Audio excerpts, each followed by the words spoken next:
Hello and welcome one and all to True Fan Forum. I'm Jay and this is another episode of Kickstarter Korner.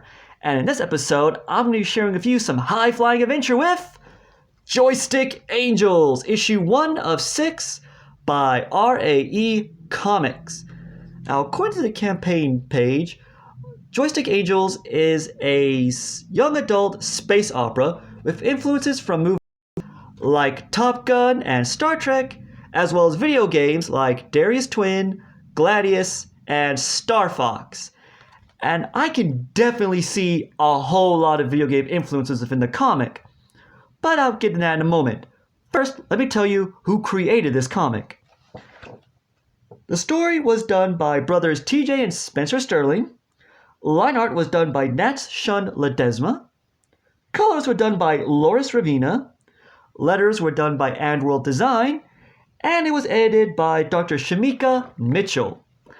Now I have to say, they all did a great job of creating a fast-paced, vibrant, and just highly entertaining comic. Oh, one more thing, and this is really cool. You see, Spencer Sterling is a music artist, producer, and engineer, and he created an official soundtrack of original music to go along with the comic, which is just so cool. Now, I'm a pretty old school type of guy. I like my things physical, so of course I had to get the CD version of the soundtrack, which I will get into in its own little section. But for now, let's stick with all the fun to be had within these two very nice, very shiny covers.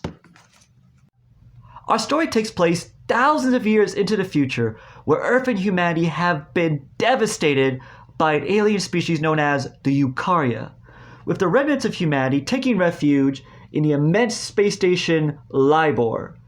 It is here that we meet our titular characters, the Joystick Angels, a squad of teenage pilots consisting of the leader Fox, animal-human hybrid Deuce, Dragonetti, Legs, and Tank. Now, the Angels have entered the Quantum Elite Space Tournament, a tournament held once every decade or so, to which the winning squad will receive the honor of being named the Squadron Supreme, who will then lead the entire fleet into battle against the Eukarya for the fate of humanity. For a group like the Angels, who have been waiting and training their entire lives, it is an honor they must have. Now, the tournament is divided up into a series of challenges designed to test speed, maneuverability, combat skills, and the like. It's fierce competition, made even fiercer with the inclusion of the Angels' most hated rivals, the Hawks, a squad not afraid to cheat in order to achieve victory. Now, when I first saw this campaign, the thing that really sparked my interest was the artwork, because, oh my gosh, folks, it is absolutely phenomenal. I mean, every page is bold and vibrant. I love the neon quality of the colors. It just makes everything pop. And you can definitely see the video game influences in this comic, from the way, the ships are designed to the layout of the various challenges. I mean, everything looks like it was taken from a really cool retro video game. A game that, if it existed, I'd actually really enjoy playing. Now, in addition to great artwork, the writing itself is a lot of fun, because I think the Sterling brothers did a great job of portraying the Angels as teenagers. I mean, they're young, they're energetic, enthusiastic, perhaps a bit headstrong. They use a lot of modern slang that, while I perhaps don't understand, I'm sure a lot of younger readers will, and it's another way of making them feel like teenagers.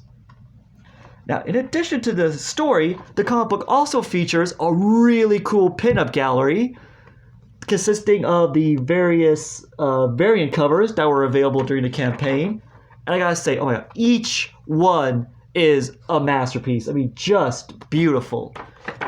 And at the very end is a thank you page listing all the backers of this campaign, including yours truly. Earlier in the video, I mentioned that this comic included a soundtrack with music by series co-creator Spencer Sterling. And I have to say that after listening to this soundtrack, I really enjoyed it. It was a lot of fun. Now, because of some issues I'm having with my equipment and issues I have with technology in general, I really can't share this music with you in this video.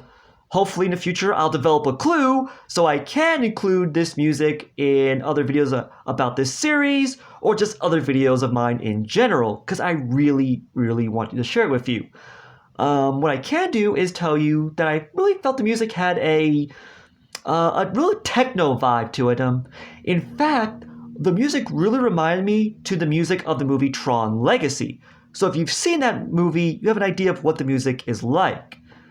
Now, while I did enjoy the soundtrack, I do have one little complaint, and that's that I found all the songs were a bit too mellow.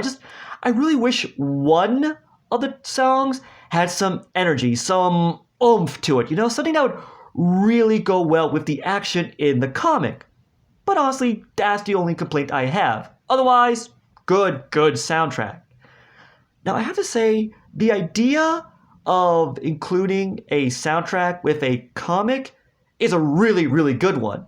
And it's something that while I've seen before, it's very rare, at least from my experience.